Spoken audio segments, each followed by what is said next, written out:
Hey guys, today we're going to be doing a review of Before They Are Hanged by Joe Abercrombie. This is book 2 of the first Law trilogy. If you've not seen my thoughts on book 1, The Blade itself, there are some spoiler-free and there's some longer spoilery thoughts on book 1. There should be a card up at the top somewhere. This one for book 2, we are going to be doing spoiler-free thoughts briefly at the beginning, just for a few minutes. So if you want to know my vague thoughts on it, great.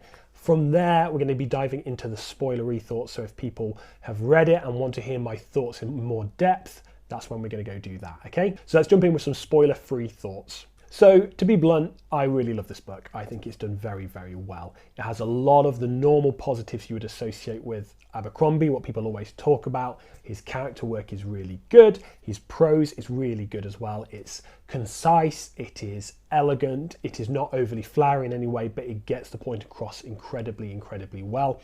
And that really serves the character work. We don't get over the top descriptions of what people are thinking or feeling. We don't get told stuff, we get shown stuff really well.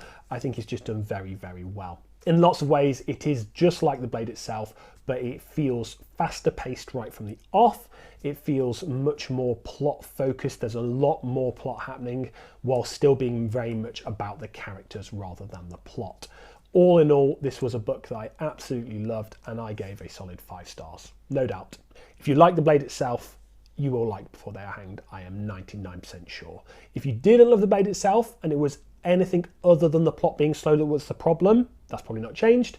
If your problem was the plot's too slow, nothing's happening, that has improved a fair bit into book 2. The one thing I would say is this book doesn't really feel like it gives you much resolution at the end of it. It really feels like a book 2 of a trilogy. It feels like it is leaving lots of threads hanging for book 3, and we really need book 3 to get a full story arc, a full resolution to what's going on. This is not a self-contained story really in any way. Now, with that said, let's jump into my spoilery thoughts, and we're going to do this like I did for book 1 by following character after character. We're going to discuss each character in turn, and I'm going to give you my spoilery thoughts on what's going on. So if you haven't read this book, it's time to say bye-bye. Okay, let's start with the characters who are in the group traveling with Bayaz. Let's start with Bayaz himself. I am amazed by how different Bayaz felt throughout this book compared to book 1. In The Blade itself, he felt very powerful, but very in control. It felt like he knew what was going on. It felt like he was in charge and relatively stable and had a plan. Here in book 2, as it evolves and as things start to go wrong, he seems to be becoming a lot less stable. I don't know whether it's to do with him touching the other side and using that magic, and that's caused issues, but he seems, the more that things go wrong, he becomes far, far less stable. And someone who is that powerful and that unstable is not good news for anyone, I don't think. I can see him becoming much more of an antagonist than anything else throughout this series. I think that he's going to be causing just as much as problem as the people he's trying to fight.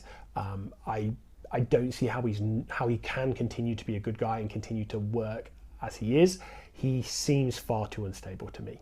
Talking about some of the other characters in that group, I want to mention Pharaoh and I want to mention Logan. The first of their sex scenes, I really hope Abercrombie was writing it in a way intending to be funny, because I thought it was absolutely hilarious. I think it was the funniest sex scene I've ever read. I thought it was really funny, and I hope that it was written to be humorous in that way. If it was, then it hit its mark. If it wasn't, then maybe it didn't hit its mark so much for me. But I thought that was going to be a funny scene, move on, slightly weird tension, no problem, moving on. Actually, I really like the way that Abercrombie developed their relationship, and it is messed up. It is a messed up relationship, and it makes me very sad that Pharaoh is as messed up as she is. But it makes total sense knowing her background, knowing where she's come from, what she's been doing. It makes total sense how messed up she is. And that's in lots of respects, that's fine. Like, she doesn't know how to trust people. She doesn't know how to rely on people, how to lean on them. And so she wants to, and that's what we see in the evenings, she wants to rely on him. She wants to trust him. But when it comes to the daytime, she can't. She can't believe that she's trusting someone even a little bit. She can't trust him as she wants to, and she can't verbalize the things that she wants to verbalize. She wants to go with him. She wants to lean on him, but it's so ingrained in her. She is so traumatized by the world around her and the life that she's lived that she just can't do it. And that's such a sad thing. And it's sad to me that Logan does not have the ability and the capacity to actually help her, to communicate with her, to bring her to that level where she can trust him. Now, I don't think that's something that many people would be capable of. I think that's a big ask, and he clearly has some messed up stuff going on in his background. I'm pretty sure it's been made clear that he had a wife who's been killed. So there's a lot of stuff going on there. There's a lot of baggage on both sides, and it makes sense how it's developing and how it was sort of left at the end of this book. But it does make me sad, and I hope that they don't go their separate ways. I hope that we get to see more of them interacting in the final book, because I really like the way that they're going, and I really like the relationship that's being built there and the realism of it. The other big character in that group that I want to discuss is Jezal, and I absolutely adore the character arcs that are given to Jezal in this book. I really like Jezal anyway. I enjoyed him in book one. I thought his character was super well realised, was very interesting, if somewhat, slappable. But in this book, I really, really love that he has two distinct character arcs, really, and they're both done really, really well. So the first one of those is, from book one, he seems like he is very world-wise, he knows how to fight, and then at the beginning of this book, we see that he knows so little. He is not experienced in battle at all. He has only ever fought duels. He doesn't know what battle looks like, and he doesn't know what it feels like. And compared to Logan and Ferro, he knows nothing. He knows absolutely nothing about this world, and he is not world-wise at all, and he does not know about fighting. And we see that in the way that he freezes up. That first real fight he gets into, the first fight that's not a duel to first blood, but is really a life and death situation, he freezes. He absolutely freezes. And I think that is such an interesting, different angle we get in on this character, because it's the same character. He's not changed in that respect, but we get to see it from another side, and we get to see his self-doubt creep in. He was such a self-confident, arrogant man in the first book that we get to see this self-doubt creep in. And I think that's incredibly well done. And I love how he overcomes his cowardice to fight when he needs to. And then he pays the price. And then he pays the price for that bravery, and he gets smashed. And he is out of it for a long time. It felt brutal being in his point of view while he was recovering. It felt so viscerally difficult when he couldn't speak and he couldn't communicate, and he was just terrified. And being in his point of view at that point, it felt viscerally terrifying to me, and I loved the way that Abercrombie wrote that. I think he wrote that so incredibly well in a way that really allowed me to empathise with Jezal. And then I love the outworking of that. I love that it shows Ferro is very world-wise and being able to stitch them back together. I think it's amazing how we then see not only that self-doubt that had crept in start to dissipate a little bit, but just his negativity, his constant cynicism is retracting, and he is starting to see the good in people. He's starting to trust Logan and like Logan, and getting rid of his snobbish arrogance and ignorance about people, and actually starting to see them for who they are, and actually starting to see the value in people themselves.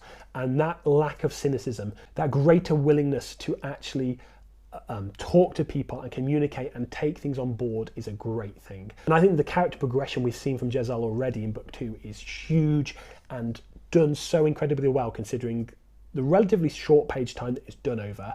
I think that's just done so well. I would probably put Jezal as my second favourite character currently.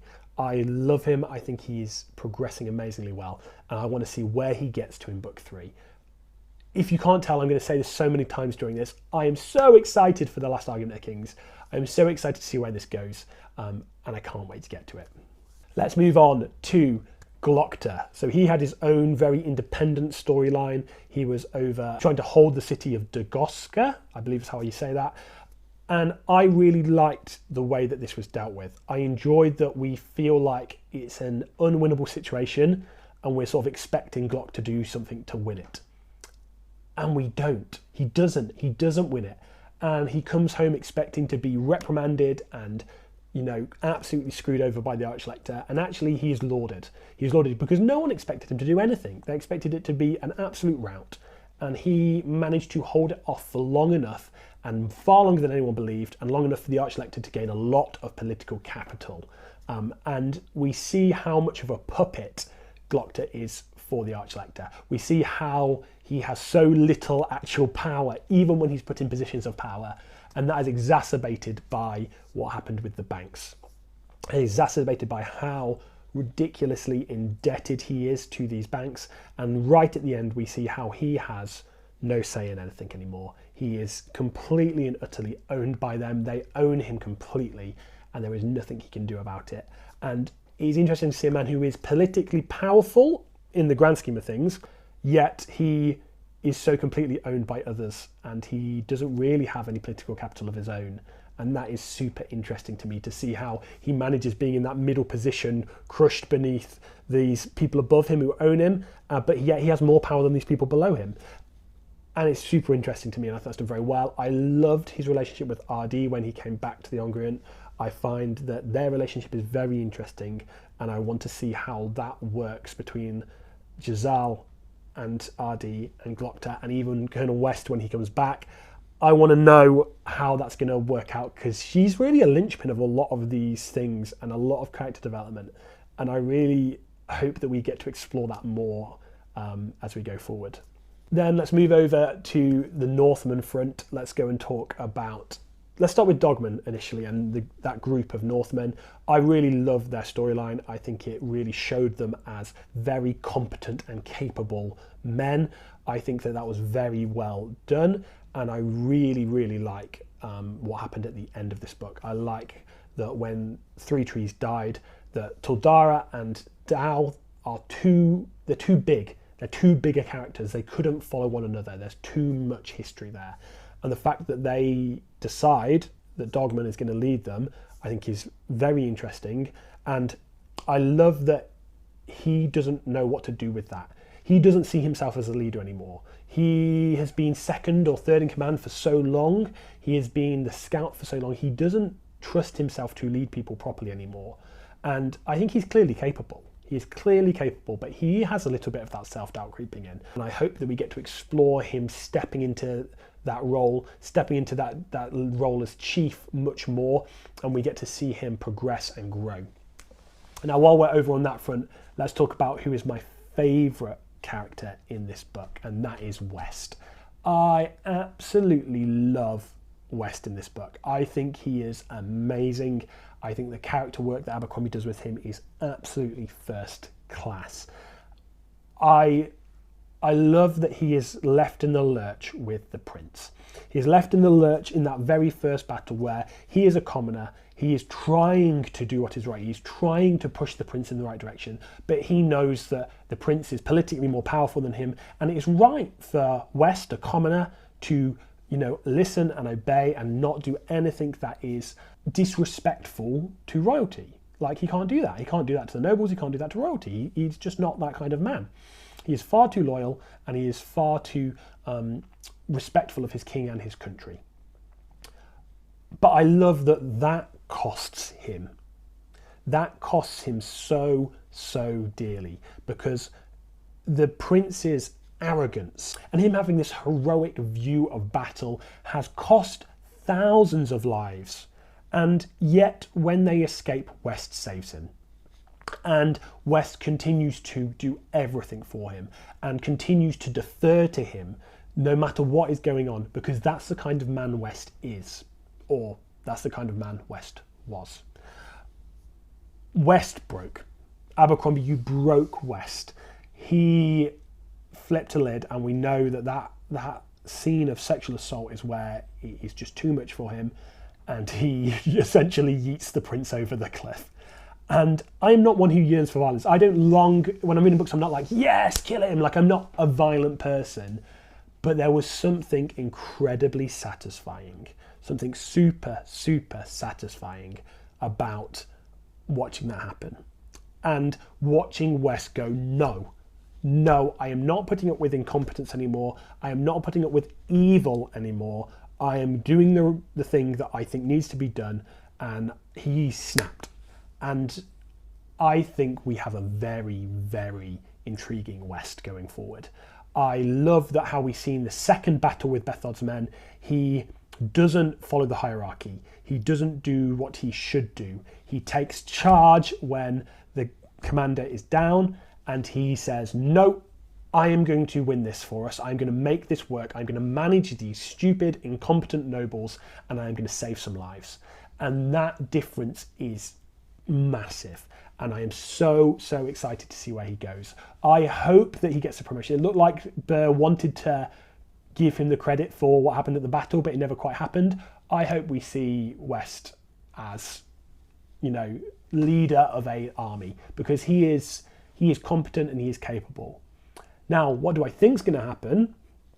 Well, I'm much more in the camp that halfway through when we read the prison scene where he gets out Pike and Cathil from the prison and he's talking to the warden there, I was like, well, this is foreshadowing. This is foreshadowing for West being imprisoned. I could see it coming.